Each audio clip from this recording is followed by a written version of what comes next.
اس کا نام گلاب جان تھا، سب اسے گلابو کہتے تھے۔ کسی دانا کا قول ہے کہ نام میں کیا رکھا ہے، گلاب کو جس نام سے پکارو وہ گلاب ہی رہے گا۔ ویسے کسی نام کا بندے کی ذات سے تعلق بڑا دلچسپ ہوتا ہے۔ کبھی ایسا ہوتا ہے کہ افسر خان نام کا شخص کسی دفتر میں چپڑاسی ہوتا ہے، فقیر شاہ نامی بندہ کروڑ پتی تاجر بھی ہو سکتا ہے۔ کبھی یہ اس بااسمی بھی ہوتا ہے، یعنی نام کی تاثیر بندے میں صاف نظر آ جاتی ہے۔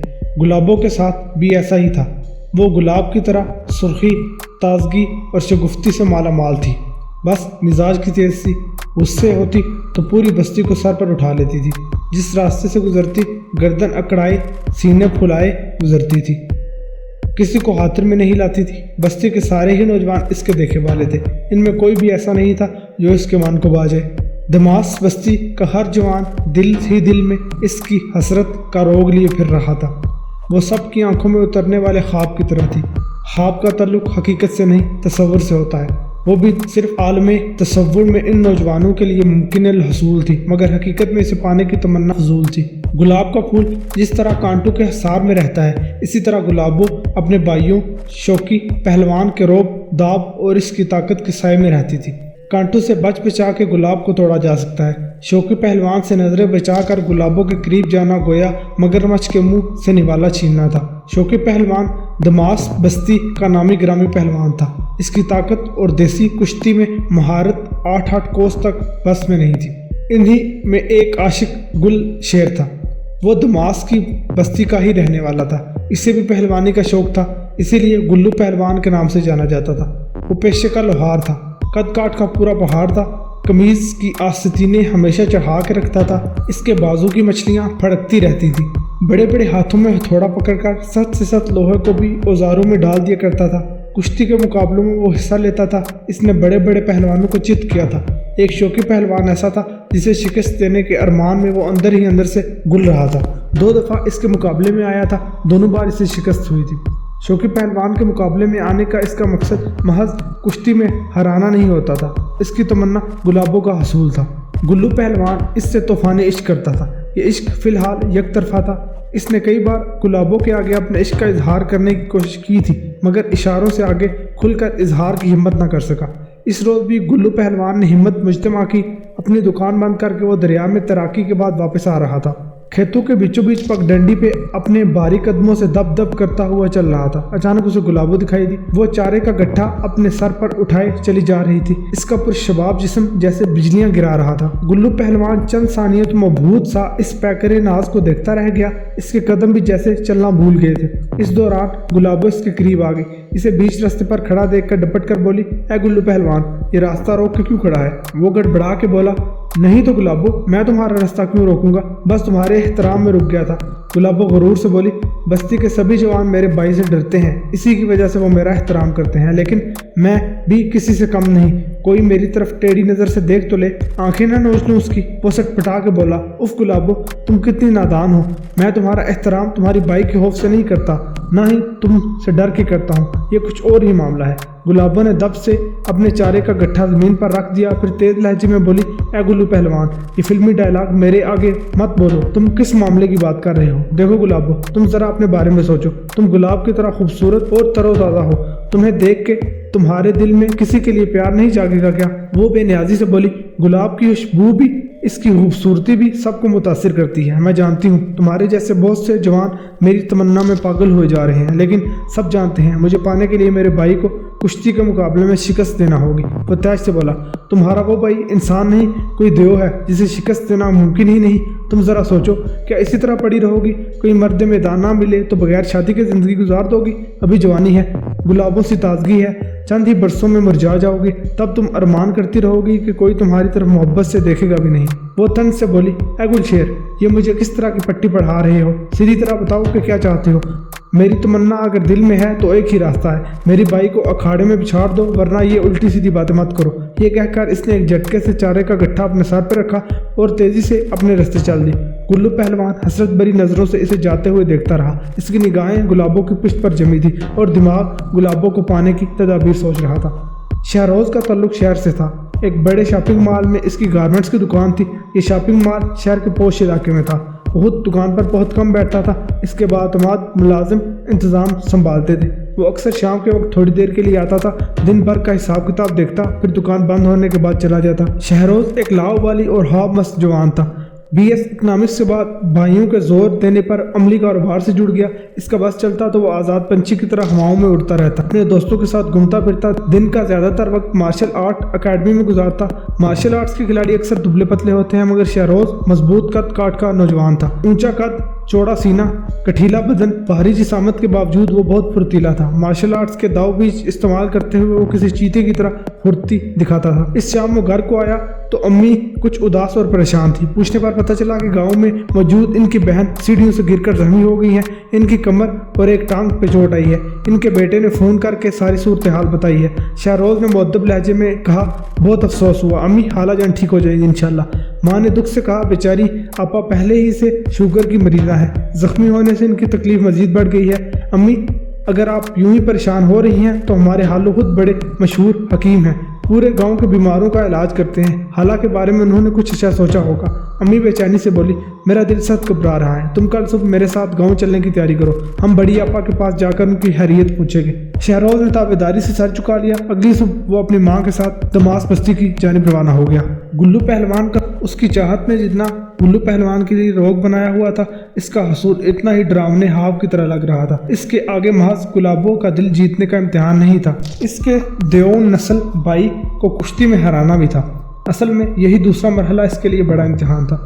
बहुत दिमाग लड़ाने के बाद भी इसे कुछ ऐसा नहीं सूझ रहा था जिसका सिरा पकड़कर वो गुलाबों की जिंदगी के जुमला हकूक अपने नाम कर सके। सोचते सोचते यकायक वो उछल पड़ा। इसे अचानक ही ऐसा ख्याल सूझ रहा था कि पूरे बदन में सनसनी की लहर दौड़ गई। इसने इस ख्याल की डोरी थाम कर कुछ देर गौर किया, इसके इम्कानात और हदशात के बारे में सोचा। मिसल मशहूर है, जंग और मोहब्बत में सब जायज़ है। वो भी इसी मौकूले के मुताबिक एक गलत तदबीर के बारे में सोच रहा था। मोहब्बत का शीश महल तामीर करने के लिए वो तहजीबी अमल का इरादा कर रहा था। वो जानता था कि गुलाबों तक पहुंचने से पहले इसके पहलवान भाई की फसील गिरानी होगी। इस वक्त वो उसी पहलू पर सोच रहा था। इस मकसद के लिए इसके दिमाग में रईस अहमद शफाई का नाम गूंज रहा था। वो इसका दोस्त था, इसकी मदद कर सकता था। रईस अहमद दमास की बस्ती के मशहूर देसी मुआलिज हकीम जमील अहमद शफाई का बेटा था। खुद भी वालिद के साथ हिकमत के शोबे से जुड़ा हुआ था। घर के साथ ही हकीम जमील अहमद शफाई का मतब था। दोनों बाप बेटा रात के तक मतब में बैठे रहते। इस दोपहर वो रईस से बात करने के लिए मतब पहुंच गया। इसने जानबूझकर दोपहर का वक्त मुंतखब किया। इस वक्त हकीम जमील अहमद शफाई जोहर की नमाज और कैलूले के लिए घर के अंदर चले जाते। गुल्लू पहलवान मतब में गया तो वाकई रईस अहमद अकेला था। इसे अंदर आता देखकर वो गर्म जोशी से बोला, आओ आओ गुल्लू पहलवान, नसीब दुश्मना तबीयत बेहतर है, मतब कैसे आना हुआ? वो धीरे से बोला, यहाँ से गुजर रहा था, तुम्हें अकेला देखकर सलाम करने आया हूँ। तुमसे एक छोटा सा काम आन पड़ा है। जी जी गुलशेर, हुक्म करो, मैं क्या खिदमत कर सकता हूँ? यार रईस, तुमसे बरसों पुरानी दोस्ती है, हर वक्त अपने मतब और मरीजों में घिरे रहते हो, कभी अपने यारों का हाल अहवाल भी नहीं पूछते। ला हौला वला कुव्वा, तुम्हारा गिला सर आंखों पर, मगर पता तो चले तुम्हें मसला क्या है। वैसे तो खूब भले चंगे दिखाई दे रहे हो। यार रईस, मुझे एक लड़की से तूफान इश्क हो गया है, वो ना मिली तो मेरी ज़िंदगी वीरान हो जाएगी और मैं गुट गुट के मर जाऊंगा। रईस हंस पड़ा।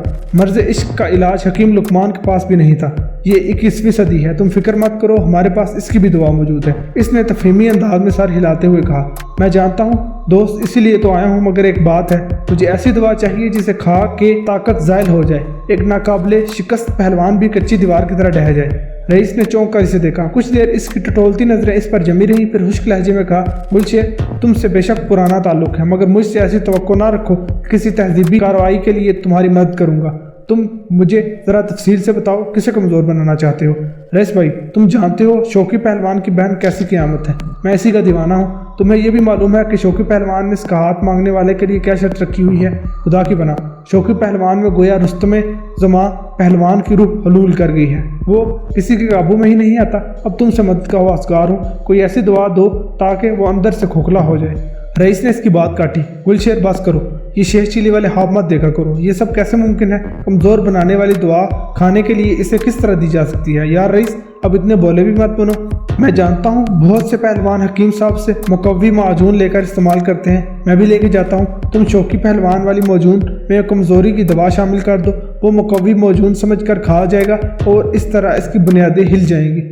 रईस कुछ देर सोचती नज़रों से इसे देखता रहा। गुल्लू पहलवान की आंखों में प्यार के जज्बात जैसे उबल रहे थे। इसके चेहरे पर आजिज़ी और फरियाद जैसी बिकारी बनी हुई थी।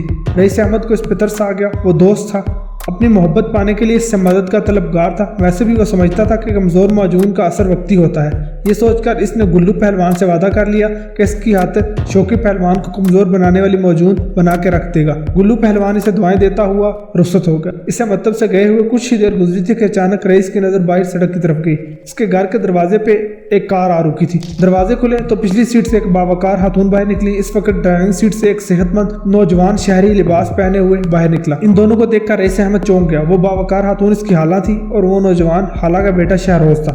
शहरोज पहली दफा गाँव आया था। रईस समझ गया कि वालिदा की अदालत की खबर सुनकर वो इयादत के लिए आए हैं। इसने मुलाजिम लड़के को मरतब का ख्याल रखने की हदायत की, फिर वहां से उठकर अपने घर की तरफ बढ़ा। इसकी हाला और हालाजाद बाई इस दौरान घर में दाखिल हो गए थे। दमास की बस्ती में शाम उतर आई थी। गुलाबो खेतों के बीचों बीच गुजरते नहर के साथ पगडंडी पर बनी अपनी गायें और बकरियां लिए घर की तरफ आ रही थी।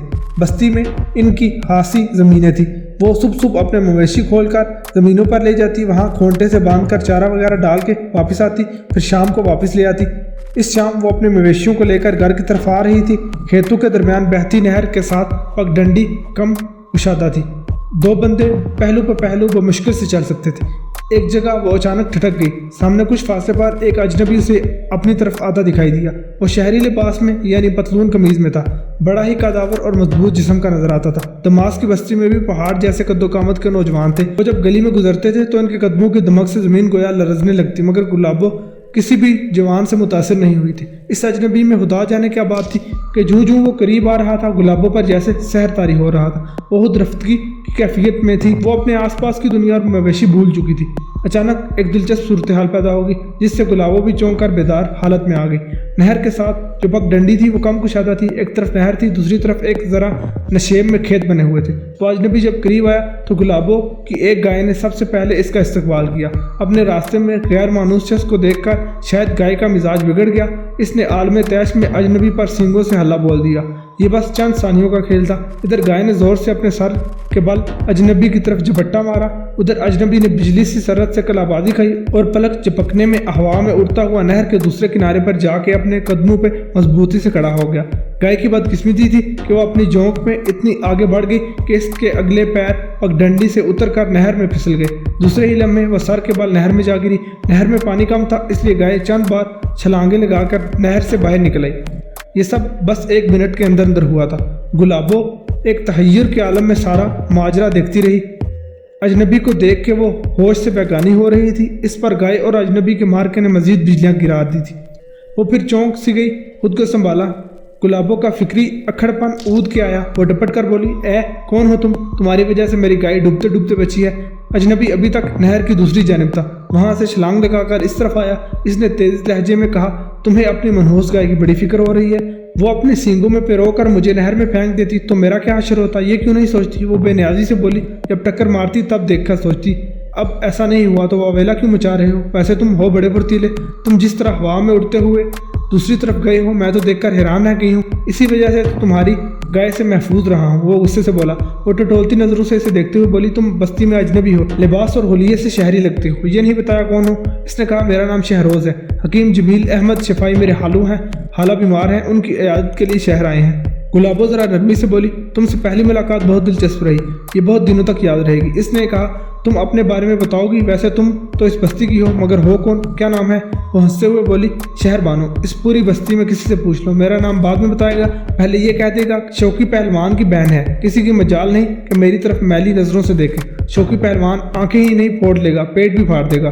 शहरोज उसे घूर कर देखते हुए शोही से बोला, कमाल है, मैंने सिर्फ नाम पूछा है, तुमने तो पूरा शजरा नस्ब बता दिया, वो भी खौफनाक किस्म का। वो एक अदा से बोली, मेरा नाम गुलाबो है। गुलाब दिखता बड़ा हसीन है, मगर कांटों के घेरे में रहता है। हाथ बढ़ाने में ज़रा सी बेहतियाती हो जाए तो लहू लुहान कर देता है। ये कहकर वो झटके से मुड़ी।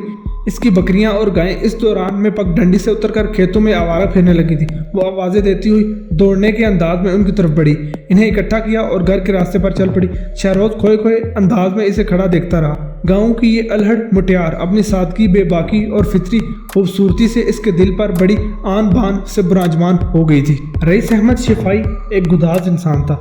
इसने खुद भी मोहब्बत की थी, चोट खाई थी, इसलिए मोहब्बत के मामले में दिल पसीज उठता था। گلو پہلوان نے جب اس کے پاس آ کر اپنے دل کی بے چین کروٹوں کا ذکر کیا تو وہ خود کو اس کی مدد کرنے سے روک نہیں سکا۔ اب رئیس اپنے ابا کے مجرب اور مؤثر نسخے میں رد و بدل کر کے شوکت علی عرف شوکی پہلوان کے طاقت ظاہر کرنے کے منصوبے پر عمل کرنے والا تھا۔ دماس بستی میں سالانہ 2 بڑے کشتی کے مقابلے ہوتے تھے۔ پہلا مقابلہ سردیاں شروع ہونے سے پہلے یعنی نومبر کے مہینے میں ہوتا، دوسرا مقابلہ سردیاں ختم ہونے کے بعد مارچ کے مہینے میں ہوتا۔ اسے جشن بہارا کشتی مقابلہ کہا جاتا تھا۔ یہ اپنی نوعیت کا بہت بڑا مقابلہ ہوتا تھا۔ اس میں شرکت کے لیے 8 کوس سے پہلوان شرکت کرتے تھے۔ دماس بستی کے اکثر نوجوان پہلوانی کے کھیل سے شغف رکھتے تھے۔ کثرت اور مقوی غذاؤں کے ساتھ ساتھ حکیم جمیل احمد شفائی کی تیار کردہ معجونیں اور مشروبات کا بھی استعمال کرتے تھے۔ حکیم شفائی نے ان پہلوانوں کی جسمانی ضرورت کے پیش نظر ایک مشہور دوا خمیرہ زعفرانی مقوی بدن تیار کر رکھی تھی۔ آس پاس کے اکثر پہلوان اس دوا کے دیوانے تھے۔ شوکی پہلوان بھی اس خمیرہ زعفرانی کا عاشق تھا۔ مہینے میں ایک بار یہ دوائی بنوا کے لے جاتا۔ رئیس اب اسی خمیرے میں ایسی دوا شامل کرنے والا تھا کہ استعمال کے بعد شوکی پہلوان کی طاقت بڑھنے کی بجائے گھٹ جائے۔ اس طرح کلو پہلوان جیسے چھوٹے کشتی باز کو اسے پچھاڑنے کا موقع مل جاتا۔ یوں گلابوں سے شادی کرنے کے لیے جو شرط رکھی گئی تھی اس میں وہ کامیاب ہو جاتا۔ شہروز کی وہ رات بڑے اضطراب میں گزری تھی۔ برے برے جسم کی ایک بے باک اور سادہ سی لڑکی نے اسے اپنے ہوش و حواس پر قابو رہنے نہیں دیا تھا۔ وہ دل بیتاب کو تھام تھام کر اسے یاد کرتا رہا۔ شام ہوئی، وہ آنکھوں کی کٹوریوں میں امیدیں وصل کے دیے جلائے ہوئے گھر سے نکلا۔ مختلف گلیوں اور سڑکوں سے ہوتا ہوا کھیتوں کی طرف نکل آیا۔ ذرا سی دیر میں وہ اس مقام پر کھڑا تھا جہاں گزشتہ روز گلابوں سے ملاقات ہوئی تھی۔ یہ صرف ایک لڑکی سے ملاقات نہیں، دل کے باغ میں یکسر نئے گلابوں کی بہار کا اعلان تھی۔ شہروز بہت بے چینی سے ادھر ادھر دیکھتے ہوئے نہر کے ساتھ پگڈنڈی پر چلتے ہوئے دور تک گیا۔ اس کی مراد بر نہیں آئی۔ بہت دیر بعد جب شام کے سائے گہرے ہونے لگے وہ واپس بستی کی طرف آیا۔